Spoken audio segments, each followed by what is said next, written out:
Are you looking to grow revenues, increase profitability, or obtain financing? If so, you came to the right place. Running a business is all about leadership. How do you become a better leader? Learn from the successful entrepreneurs and business owners how to lead your organization more effectively. That's why we created Leadership Live at 8:05, Talking Small Business, to help you succeed with your host, Andrew Frazier, Business Growth Pro and CFO and founder of the Small Business Pro University. Every Tuesday evening at 8 p.m. Eastern, we're joined by experienced entrepreneurs and business owners who share their secrets to success via live stream. Also, every Friday morning, we release a new podcast episode. Either way, you will learn about developing your business leadership skills from our roster of highly performing guest experts. Leadership Live is one of the many valuable resources provided through the Small Business Pro University, empowering business owners to learn, profit, and grow. Find out more at sbpro.u.com.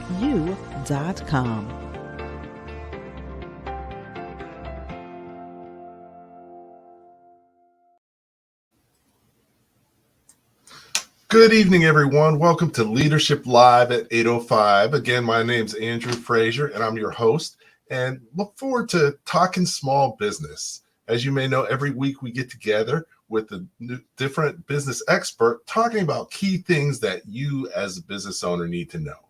You know, working with over 1,000 business owners one-on-one and seeing how business owners can be successful and helping them to be successful. One of the most important things I've seen is leadership, and their leadership skills and ability is one of the biggest keys to whether they're going to be successful. And that's what this program is all about. It's about helping you to understand and learn how to be a better leader. And we bring different leaders on to share, one, to see about their leadership skills, but also leadership's about knowledge and education. So share their expertise in different areas that could be helpful for you as a business owner. So this week, I'm really excited that we have our guest, Raul Mercado, someone I've known for many years in many different roles. It's amazing. Like, I keep running into him. We keep running into each other. We reinvent each other. Different things happen and we come back together. So it's great to have him here once again. He's been doing some really great things for business owners throughout New Jersey. And we have him here to really share some of what he's been doing, but also how it can benefit you as a business owner, because that's what it's really all about. So, Raul, let me just invite you. Hey, Raul, how you doing this evening? Hey, how you doing, Andrew? Okay, great to have you on the show. I know your schedule is busy, but thanks for taking time out of your busy schedule to hang out with me and talk small business. Well, just to be honest with you, about this time at night, I'm not busy. I'm getting ready to go to sleep. So, but you know, I guess that's busy for a different type of busy.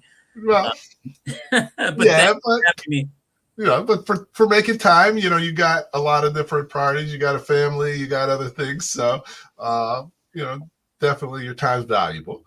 Thank you. And definitely appreciate that. You know, so you know, we've spent some time. I think we met 10 plus years ago back at Aflac. And, yes. That was a while ago. And you know, we've had several different roles since there. Rising Tide Capital. You're at PTAC. You know, I've grown my business and developed it through coaching, consulting, training. You know, author. You know, online university. So, you know, continuing to grow and develop and, you know, use what we've learned to help others be more successful. And that's really what it's all about. So, you know, I'm just said a few things, but I can't give justice to you and what you've done. So why don't you take a few minutes and just kind of talk to us about your journey, sort of where you started from and how you got to where you are now. And then we'll dig in and really start talking a little bit about government contracting and just contracting in general for entrepreneurs and small business owners. Sound good? Yeah, that sounds good. Let's see, how far back can I go? Well, let me say I've I've been working since I was about 8 years old. My father was an entrepreneur, serial entrepreneur, always working. And I started out working with my dad in what before the World Trade Center, it was called the Hudson Terminal. It was a restaurant in Hudson Terminal in New York, right at the end of the E line trains in Manhattan. And I was flipping burgers, making eggs at 8 years old, and always liked to work, always liked to get my hands involved in business. Since then, I ran some ice cream shops, ran the family bar for over 10 years. And one of the things that I noticed when we thought we had a valuable license in downtown Jersey City in New Jersey, I was under the impression that we were going to be able to cash out on this business and sell it for millions of dollars. And talk about being naive. What I found out was that all these multinational corporations were buying licenses directly from the state rather than buying it from existing businesses at the time and opening up on the Jersey City waterfront, basically cutting off all those businesses and business owners and bar owners who have been there for 20, 30, 40 years. And after having heard so much about what was coming to Jersey City at the time, everybody was really, really excited about the prospect of cashing out or expanding their business. The reality was that didn't happen. But that was a wake-up call for me as a young man at the time, that the way I looked at it, what was happening here had happened before in other places. And in essence, small businesses are usually cut out of the equation, and larger firms, larger companies, people with money are able to come in and do what you can't do, and that's take over the marketplace.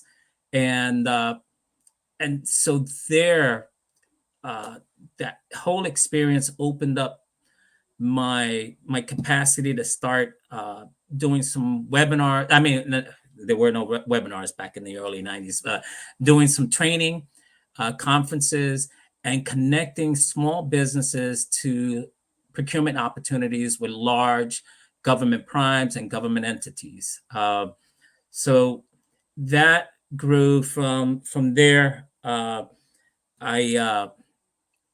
was able to expand my horizons and work with the Minority Supplier Development Council, and in the certification area with the New Jersey Council in New York City and New Jersey.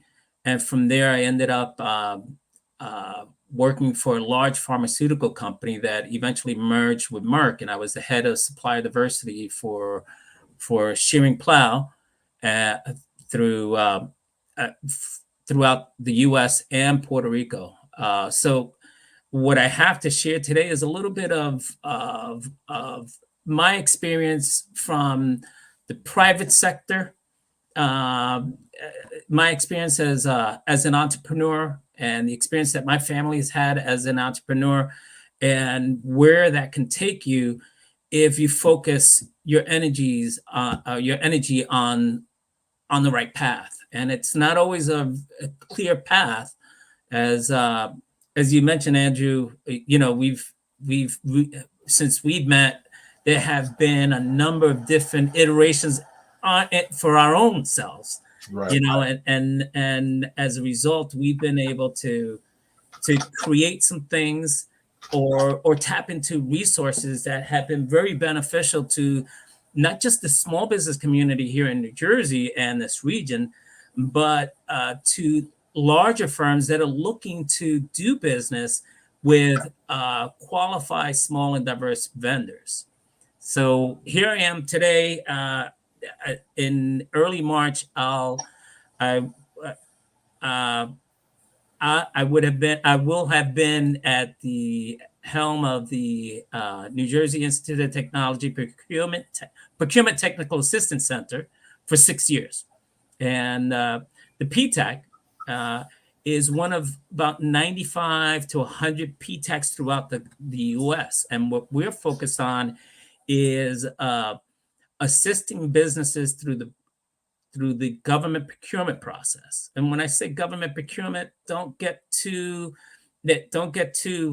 don't want to be too narrow. The government procurement process also includes government primes. Some of these large companies, if I'm looking at, well, I don't want to advertise anything right now, but the computer you're using, the cell phone, the car you drive, the utility company that provides that light right there, okay? The internet company, all these are more than likely large government primes that are looking to tap into reliable vendors for their government contracts. So there are opportunities there as well. This year, our fiscal year having started on October 1st of 2021, since October 1st, we've had just a bit over $364 million in contract awards for New Jersey-based businesses through NJIT PTAC. So what I'd like to say is if you want to tap into some of these resources, which include counseling, training, one-on-one resources, webinars, and assistance with writing proposals and writing your capability statements, we're the ones. We can help you.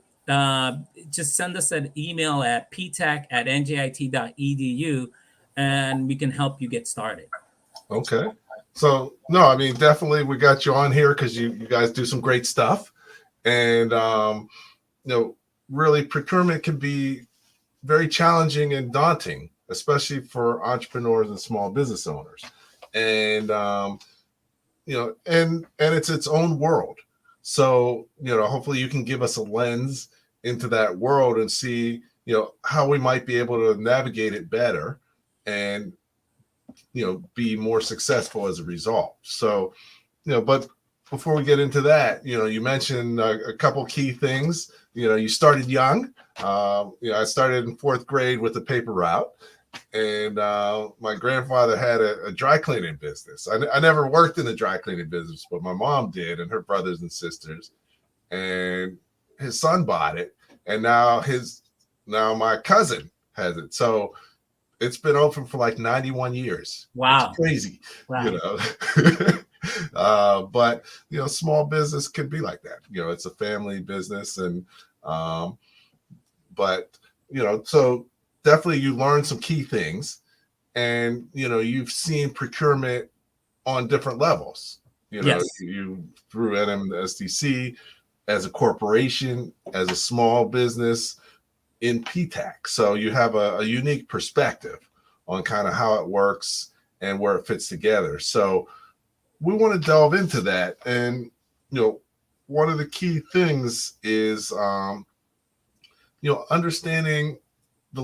When I talk to business owners, it's kind of confusing because you got government, you got state, you got corporations. What should I understand about that, and what should I be thinking about as a small business owner? Well, before we get into, I'm sure as a business owner, you probably heard that you have to get registered, that you got to get certified, that you got to prepare yourself, but rather than starting there, I think it's critical that you kind of understand that. I'll give you some samples of the corporate landscape and some of the challenges that corporations have in bringing in qualified vendors to source various projects for them, whether it be services or construction or whatever it may be. I think it's important to kind of understand where the other side is and how are they dealing with attracting new talent. And I'm not talking about employees. I'm talking about attracting new viable vendors that are going to, and what they do to a company, especially when they bring in the right vendors. Okay. I, as a, as a, as a lead supply diversity person at Shearing Plow, what I found at that company was that we were lacking a lot of, we were lacking knowledge of who was out there, what small and diverse vendors were out there. And I needed to first find out what our needs were within the company. And I would suggest to those of you that are out there, know the marketplace, do some market research, understand what their pain points are, and where do you fit in within those pain points. Okay. It's not enough for you to come in and say, hey, I'm a service disabled veteran, or I'm a woman-owned business, and do business with me. No. What you need to find out, what you need to come in is with a value proposition. What value are you bringing to the table? How are you going to save them money? How are you going to help them? How are you going to help the company? And so that's a critical point that a lot of us miss out because we're so focused on, hey, do business with me. And, but we're not focusing on exactly what that particular need is. So, for instance, you got to know your market. Okay, know what they're again. I said pain points. What is it they're looking for? What is it that they don't buy? I know many years ago, I met a woman who was in supply diversity, and one of the things that really got to me was that she had a list of what they did not buy. And to me, that was critical. I was like, wow, I've never seen that before. And going over that list, I was able to see and ascertain what they didn't buy. And that was great. If more corporations did that, it would make the process so much easier. It just turns out that there's, a lot of corporations like government agencies buy just about everything, but there's always, there may be some things that they may not buy. So that to me was critical market research. And I was able to identify that there were no opportunities at this company for me, and that to me was it saved me time because now I wasn't spinning my wheels trying to figure out how I was going to get in there, how I was going to get a contract. They didn't buy anything I had to sell. So, that's fine. Next. Okay. Now, what happens with a lot of individuals at these corporations is that they try to be nice. Okay. And so instead of telling you, no, we're not interested, we won't buy that, we don't care for this, or we don't buy it the way you sell it, they'll lead you on. Go in, get registered, go in, get certified, send me an email, or whatever number of things that they do to kind of keep you in the loop. To me, I'd rather get a no or a maybe. Okay, a no is very clear; it's not happening. A maybe is I have to keep up with that. The yeses are always nice. I mean, because that's what we're striving for, the yeses. Wow. I prefer over a maybe. If it's going to be a no, I'd rather get a no. So that way you can move on. So I don't know. I kind of. Okay. No, that's great. I mean, definitely, usually you don't get a yes off the bat. It starts out as a maybe. And right. You work through it. But, you have limited time. I find as a small business owner, I can't spend a lot of time doing stuff that's not generating revenue. Right. So the procurement process can be difficult because, it could take a long time. You could spend a lot. I just talked with a friend, yesterday, and she had submitted something to, an organization, RFP. and she spent hours and hours, and then she didn't get it. So it's as a small business owner, that makes it difficult. So how do you avoid that? And is there the strategy around that? Well, as a PTAC, we a Procurement Technical Assistance Center, that's one of the things that we do is we will assist you in reviewing a proposal. We won't write the proposal for you.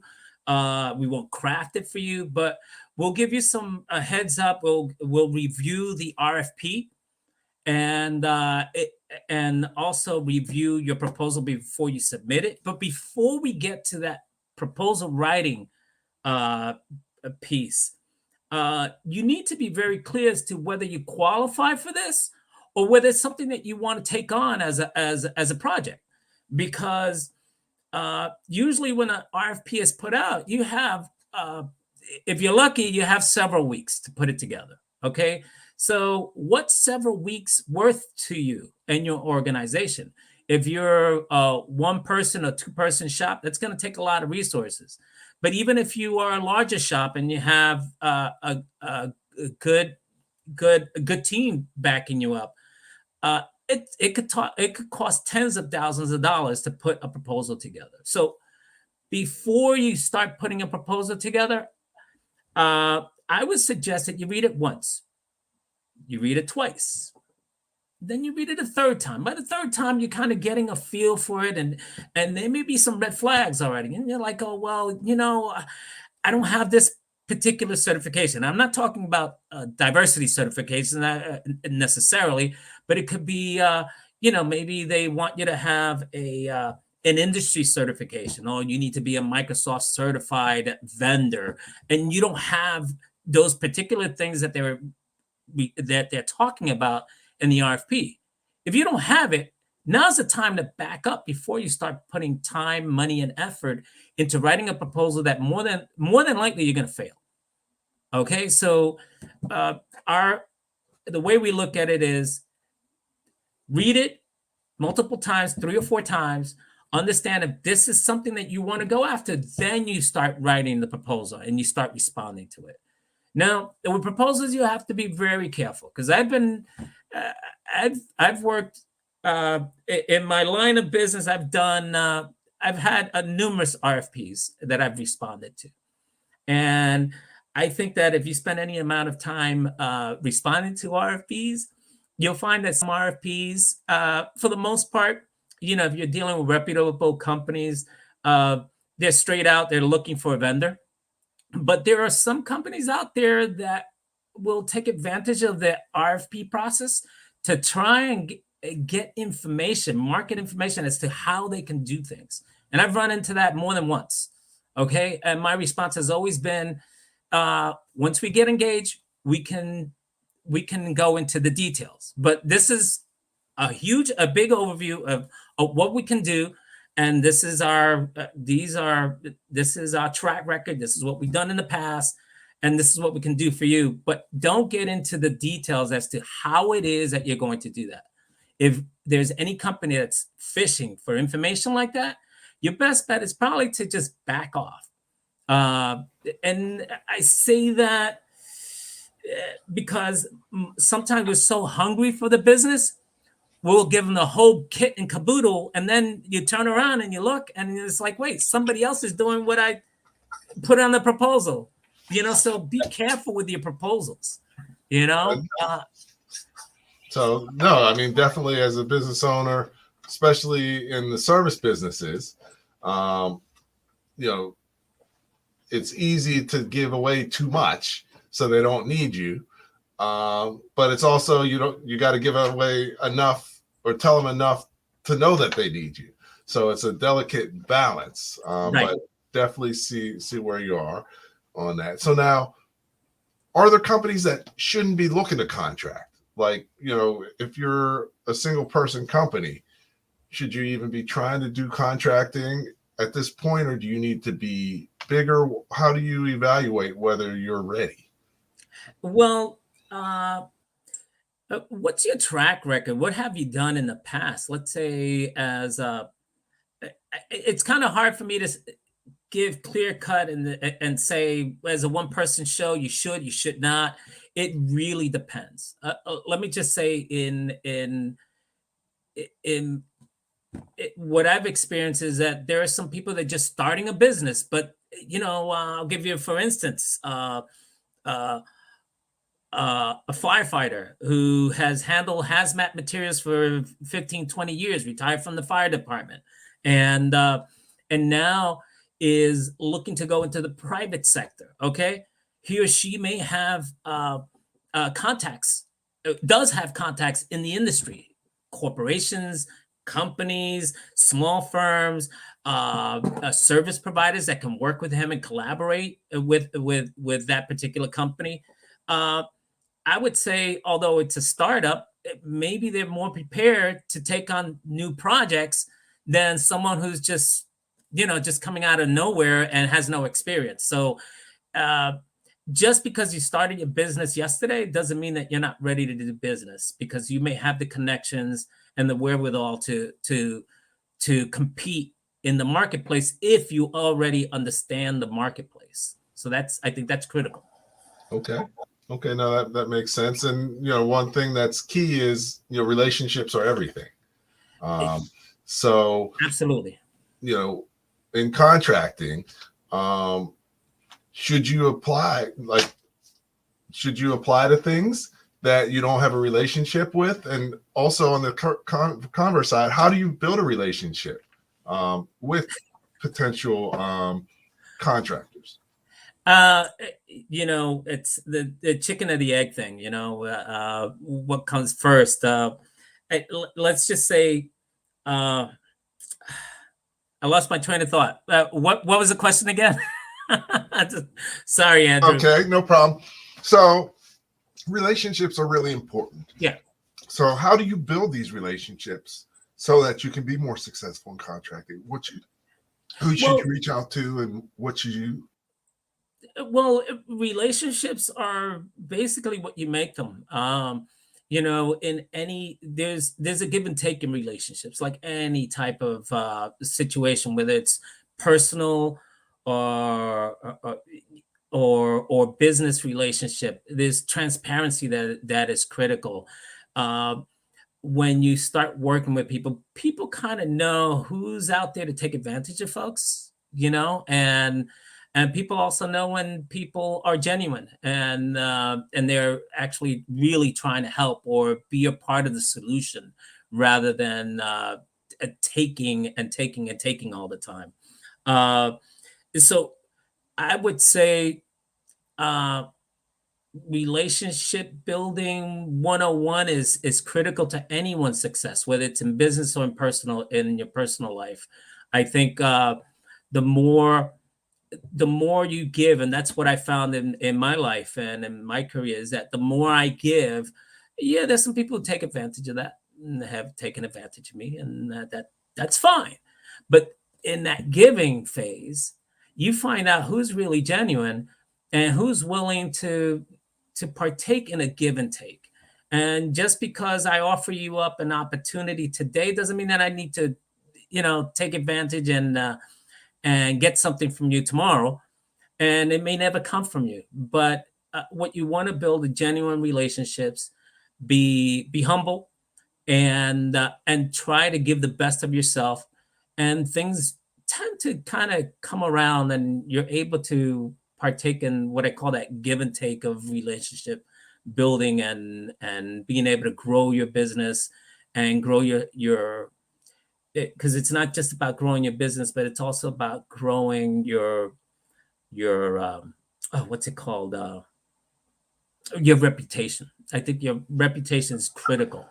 And Andrew, you talked about us meeting at AFLAC, and me being at Rising Tide Capital, and but I have relationships with people that span 30, 40 years. That maybe 20, 30 years later, they're actually seeing fruit to that relationship, and they're benefiting from that relationship. Same on my end. So it's not about what can I get from this relationship. It's just building genuine relationships that may or may not lead to, well, you want relationships that are going to lead to friendships, camaraderie, and if it leads to some business, that's great too. But you can't be chasing after the business all the time, because then that becomes disingenuous.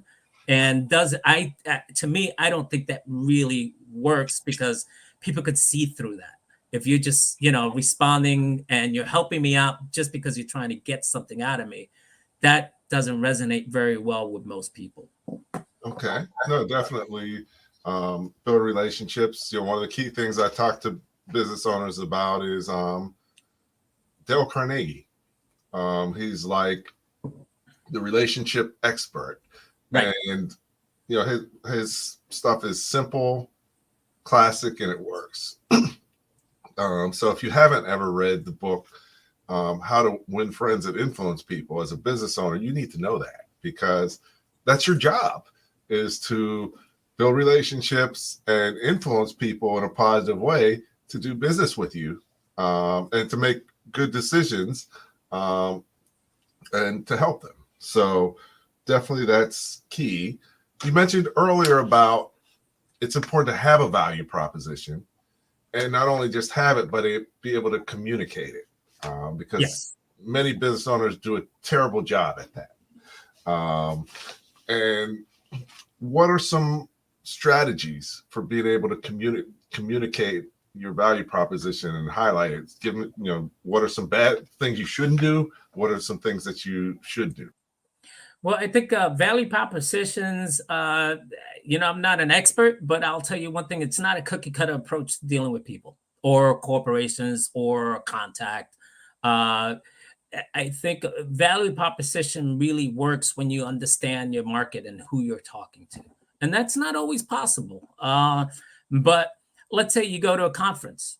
Okay, so let's say there are 100 people at this conference, 100 businesses at the conference. Rather than going around and telling everyone, hey, I do A, B, C, D, and I've been doing it for 100 years and blah, blah, blah, blah, blah. Before you go to the conference, find out who's there. Okay? What kind of industries are you more likely? What kind of industries do you work with? Who's your best target audience or target companies for you to target during that conference? That's just for instance. And then go to those companies that you feel that you'd be a good fit, and then talk about what you can bring to the table. What value can you bring to their organization? I'll give you, for instance, when I would go to these conferences throughout the U.S., I'd get companies come in and talk to me about IT services and what they do, and IT and IT and IT. And I was like, I can't hear you. Everybody's in IT. But when I had an IT company come to me and say, hey, we provide validation services. Oh, okay. Now we're talking. Now you understand. Now you're speaking my language, because that's an industry language that me as a professional in the pharmaceutical industry understood. And I still understand that validation services are critical, because you got to validate everything. You validate computer programs, you validate medications, just about everything that comes into the pharmaceutical plant has to be validated in some form or fashion. So validation services really resonated with me. IT did not. So you got to find the happy medium, and what is it that this particular company or industry is seeking, so that you can give them, so that you can provide and communicate a value proposition that's going to talk to them. But that's, so how do you get to understand what these companies are looking for, or these particular industries that you're looking to target, or that you are already targeting and working with? Maybe you want to expand those opportunities. As being involved in supply diversity, where a lot of us are focused on what certifications do you have? Okay, are you minority? Are you women? Service disabled veteran? Are you LGBT? All these different certifications that at the end of the day, if you cannot provide value to the company, means nothing. Okay, to me or to anyone, because they're not going to buy what you're selling, because they're not buying your certification. They're buying the value you bring into the table. Yeah, that's a great point, because I run into a lot of business owners that they've heard things, so like, well, I'm a veteran, so I can automatically get contracts, but It doesn't work that way. That's in never land. Just because I had someone I was counseling for SBDC. She New Jersey's doing their medical marijuana and doing licenses. So she was like, well, I heard they need Black people to be on the licenses. So, I want to apply. I'm like, okay, well, what's your background? Right. How much have you ever been in business? Yeah. She's like, well, no, but they need people. I'm like, but they need the right people. They need the right people. The right people who can meet their needs and be able to deliver. So, I'll give you some examples. Okay. Going back, I keep on going back to the corporate side, because I think you need to understand the dynamics behind it. Okay. Yeah. When I started speaking to the buyers, okay, I found that there was a lot of hesitation on their part to utilize small and diverse vendors. And I kept on digging, and I would have lunch with them, again, building relationships, finding out, okay, what is it you're looking for? What are the challenges that you have as a buyer? What are the challenges we're having as a corporation? And just trying to understand the individual, because at the end of the day, we're dealing with people, whether it's a large corporation or a small firm, it doesn't matter. We're dealing with people who have to make decisions, value-based decisions that are going to either bring value or shame to them and their work and or their company. So I remember I had gone to Atlantic City, and I met a service disabled veteran-owned business that was doing business with us, and I was really excited. And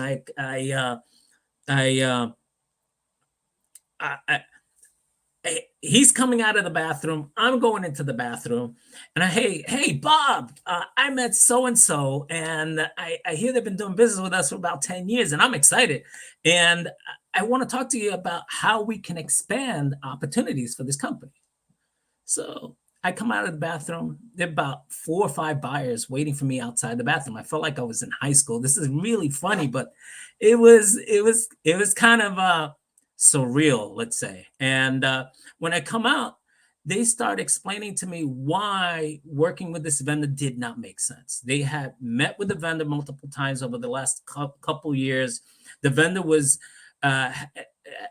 not straightforward in their pricing and the value they were bringing to the company. They couldn't keep track of the inventory.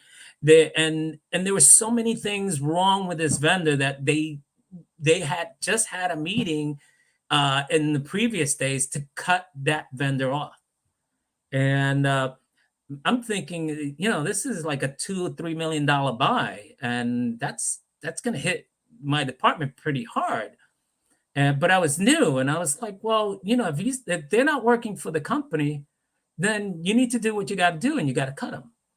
So what that did, it alleviated their sense of the pressure that I was putting on them. And it also showed them that I was a team player, and we needed to work with vendors who were qualified, who were going to do the job and do it to the best of their capabilities, and that would go over and beyond our expectations. And this particular vendor was not. So what happened as a result of that? Within 6 to 8 months, we ended up growing a $2 million, like a $200 million supply diversity initiative to well over 600 million, because the word got around. Hey, that supply diversity guy, he's really looking out for us. And I started working with these different teams and finding out, hey, what is it you need to do? I need to save some money. Okay, so how can I help you save some money? So I found a vendor, for another buyer that was able to provide lab equipment, the same lab equipment we were buying directly from the manufacturer. This minority vendor was able to get it to us at a 10% discount. Why? Because the manufacturer had a deal with this minority vendor. They were trying to build this minority vendor. And so they gave him a 10% discount on everything he bought. So what he did, he turned around and gave us that discount. That discount was $1 million. Okay. All right. So now all of a sudden, this guy had been trying to get in there for years, couldn't get in. When I found out what the value proposition needed to be, I talked to the buyer. I also communicated to the vendor, the prospective vendor, because he wasn't a vendor at the time. And I told him, look, this is what we need. We need to save money.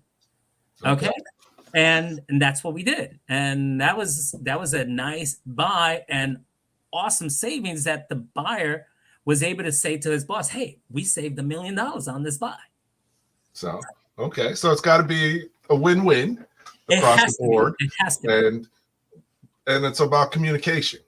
Right. Like, you picked up on that, but as a small business owner, we have to be able to communicate effectively to you or to the organization that value proposition. Right. And in this day and age, it's important to be clear and concise. Many business owners, you ask about their business, they'll talk your head off, but you can't do that. And one of the tools to be able to do that more effectively is doing a good capability statement, because it makes you be clear and concise. So that's something you guys at PTAC help people with, right? Yes. So, and people are always asking for templates. Don't work with templates. What we do is we'll give you a sample and make it your own. It's like a resume. Okay, it's your company's resume. So, it's ideally a 1-pager or 2 pages at most. You want to have a capability statement that's focused for government, and then another one that's focused on the private industry, and maybe even another one that's focused on small businesses, depending on what kind of work you do. But the capability statements is your company's resume. So it should be very clear, concise, to the point, but it should also help me gravitate to you. Now, before I forget my train of thought, there's market research that you need to do to understand what you're going to put on the capability statement, to know what comes out of your lips, whether it's IT services or validation services or whatever, you fill in the blank. Okay.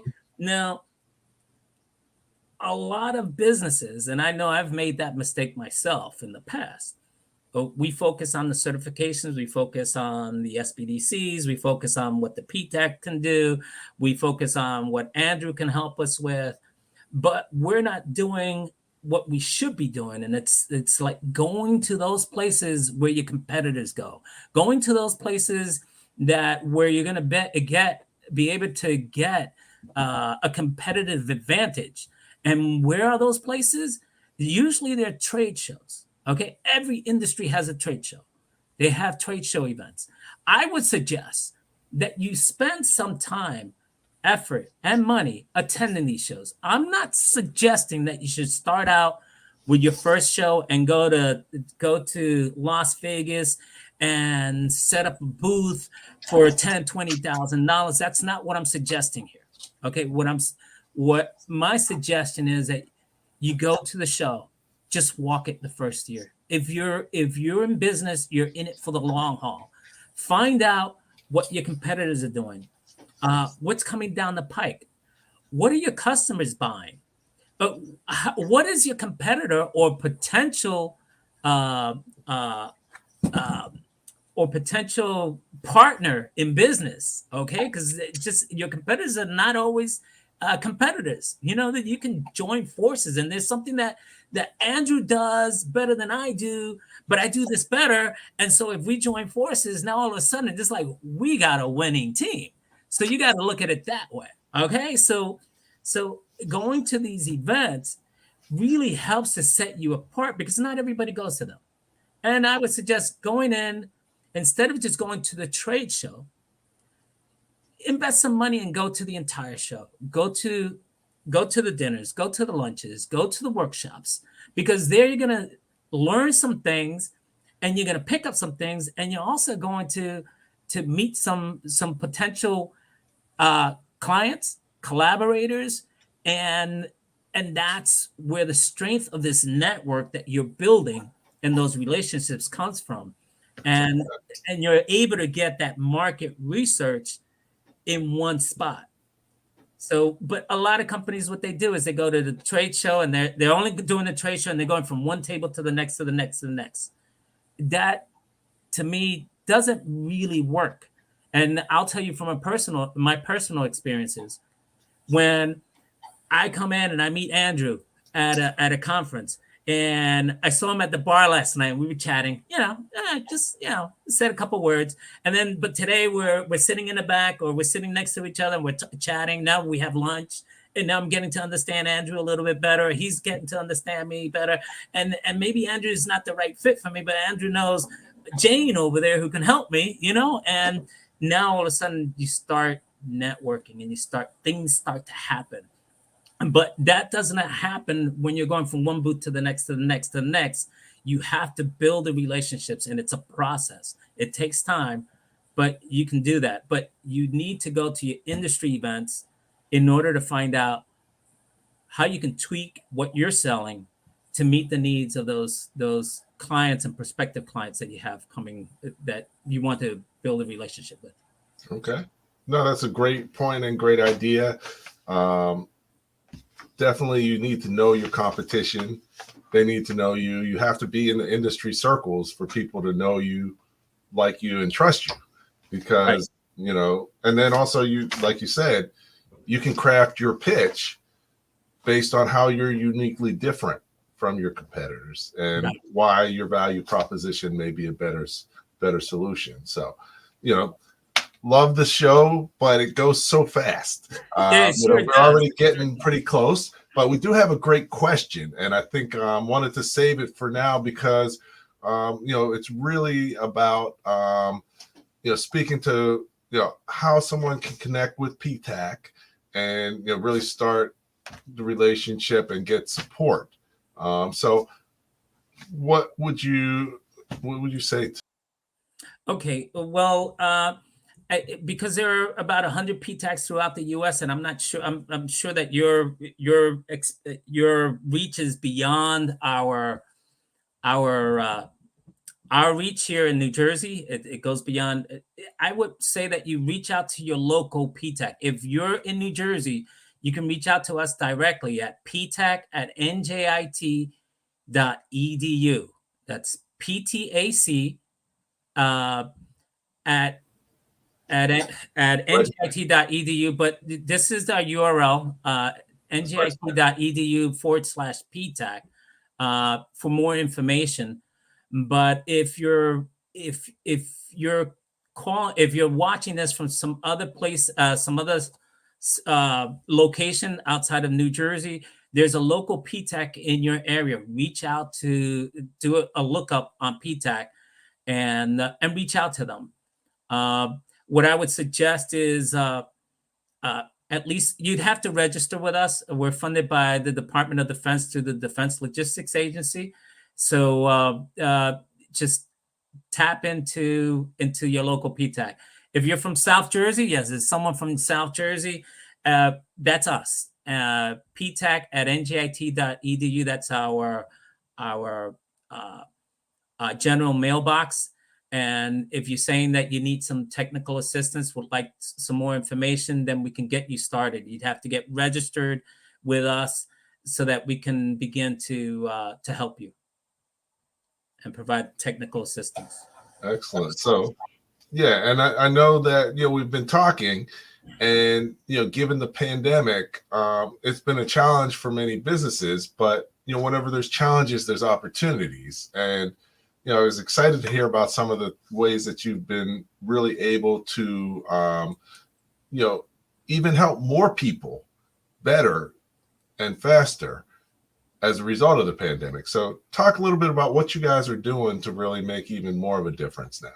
Well, like many organizations, before the pandemic, we knew that there were all these different platforms that we could use to put webinars together. And it was just, I think it was a fear of us using these platforms and failing, and us being so used to having that one-on-one contact and driving down to one end of the state from North Jersey and back and forth. And what we found since the beginning of the pandemic is that we have been more effective working remotely. And so now we've had as many as 2, 3, I don't think 4, but 2 or 3 events per day. Not every day, but there have been times days that we've had several events going on at one back to back to back, and meeting with clients on these tools, these audio visual tools, and being able to meet face to face, like Andrew and I are talking right now. I'm in one of my bedrooms, and I don't know where Andrew is, but we're having a communication. We're seeing each other face to face.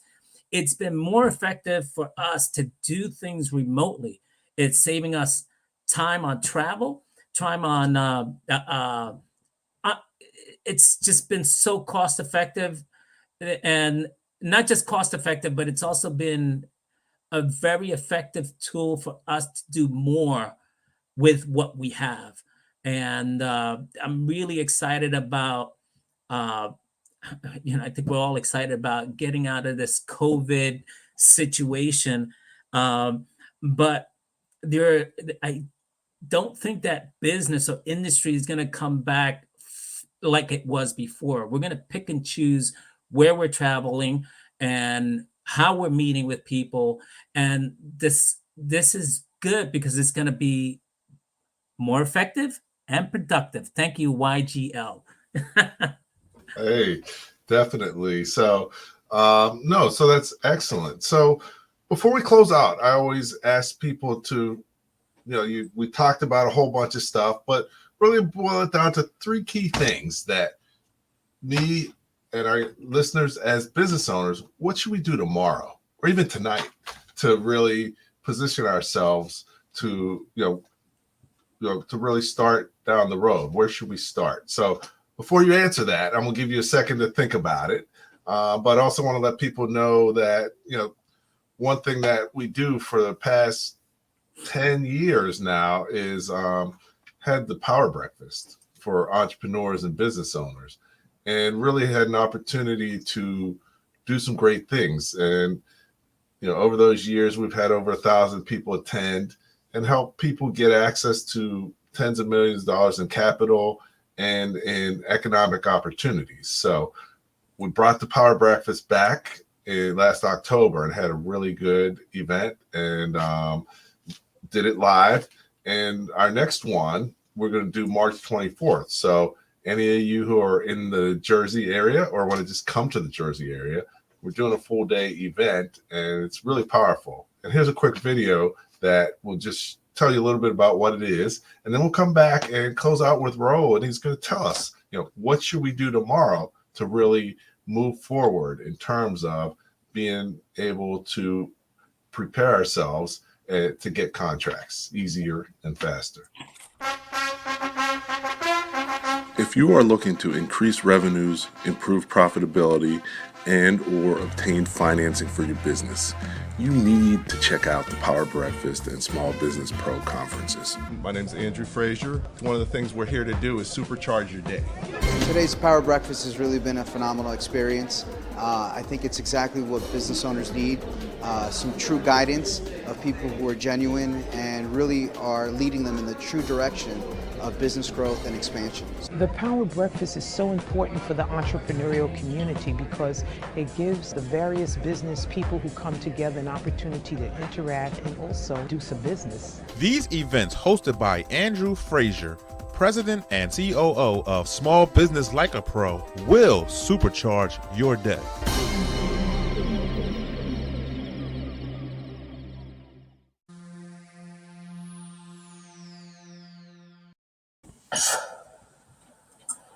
Welcome back to Leadership Live at 8:05. I'm your host, Andrew Frazier. Hopefully you checked out the Power Breakfast. I put a link in the chat or so that if you want to learn more about the one coming up on March 24th, love to see you there.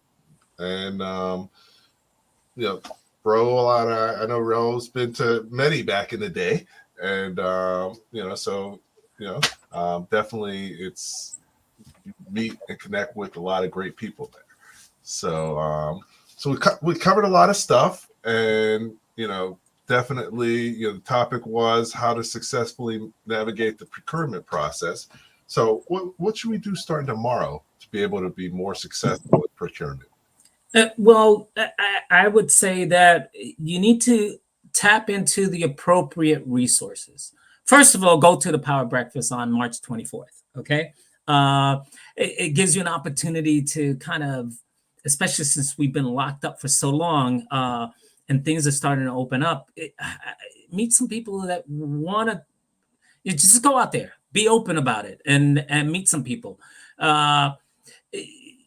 When you're doing this, don't be so hyper focused on the business. Be hyper focused on building relationships. And getting back to the appropriate resources. Appropriate resources may be some of the resources that we have at NJIT PTAC. There may be some of the nonprofit organizations, or there may be people that you can bring to your team, or companies that you can bring to your team that can help you develop and build a certain aspect of your business. But you need to tap into the right resources. And I already gave some tips as to how you can ascertain what the right resources are by tapping into events, industry events. Those are so enlightening especially when you begin to go there and start absorbing what they have to offer. So do that. Then when you're tapping into these various resources, do your share of reading and market research to find out what it is that they're offering and what the rules of engagement are. Some are paid services, some are free. I know the NJIT PTAC services are free. And for the most part, most PTAC services are free. But what are you getting for your money? What are you getting for your time? Because even if you're not paying, you are paying with your time. So does this resource really make sense for me and my business? Then the other thing, and this is where a lot of people fail, and it's the lack of follow through. If engaging with an entity requires you to do a registration or to read a book or something, follow through so that you can understand how you fit into that organization. The other thing is registration portals. Corporations have it, government agencies have it. If you're trying to get ahead on and making a dent for your business with procurement opportunities, for us, for instance, we need to know what are your keywords? What kind of work do you do? What are your NAICS codes? How long have you been in business? How many people do you have working with you? Are you a one-person business, or do you have a wealth of resources because you have several hundred people working for you? That dictates on whether if I'm looking at you, if I'm a buyer, okay, I'm looking at your size, whether it's large or small. Okay, maybe I've got a $5,000 contract, and I'm not looking for that company that has 200 people working for them. Maybe I'm looking for a small firm that's give them a chance. Maybe they're making 20 or 30,000 a year right now. So maybe that $5,000 contract is a good fit for this company because I'm asking them to do things that the bigger firms won't want to do. But by the same token, if it's a $10 million contract, I don't want to be breathing down your neck if you're doing $10,000 in business. So make sure that when you register at these various portals, if you're going to spend some time doing it, spend it wisely, but don't waste your time by putting in complete information that's going to get you nowhere. Okay. No, that's great. So basically you're giving us the 3 R's and follow. So, and these 3 R's aren't the old-fashioned reading, writing, and arithmetic. These are resources, relationships, and research. So right. Those are key things, very valuable. And at the end of the day, nothing happens if you don't follow up. One thing that, in sales, you probably know that there's a certain amount of touches that you have to have before someone buys from you. Right. And same with everything else. So you can't just reach out to someone once and expect a sale. 7 to 12 times, you should be following up as opposed to just talking to a million people once. Right. That's a key strategy. So, hey, Raul, it's always a pleasure. Great to hang out with you. Sorry to keep you up past your bedtime, but I'm sure you'll be all right. So thanks again. Thanks for all that you're doing for business owners. I've got your info in the chat so people can reach out to you. You got his LinkedIn address. You got the PTAC address. Definitely, him and his team are there to support you. So thanks again. Hang out for a minute. Afterwards, we can chat. But let me just close out and first thank everybody for tuning in today. Always great to have a great group, have some comments, have some questions. And, each week we have a tremendous show. We have tremendous guests like Raul. And next week is also very excited about. So next week, our guest is Melinda Emerson, and she's the small biz lady. And she's going to talk about, why now's a great time to become your own boss. But not only that, even if you have a business, why now is a great time and there are opportunities out there for you. So definitely check us out next Tuesday, and hopefully you can join us then. Take advantage of and start working on your 3 R's starting tomorrow, or if you're really ambitious, you can start tonight. And at the end of the day, always remember that the more you know, the faster your business will grow. And that's what it's really all about in terms of becoming a successful or more successful business owner. Thanks again for tuning in, and look forward to catching you next week. Thank you for listening to Leadership Live at 805, Talking Small Business. Subscribe to our YouTube channel and to the podcast on your favorite podcast platform. Leadership Live is one of the many valuable resources provided through the Small Business Pro University, empowering business owners to learn, profit, and grow. Find out more at sbpro.u.com.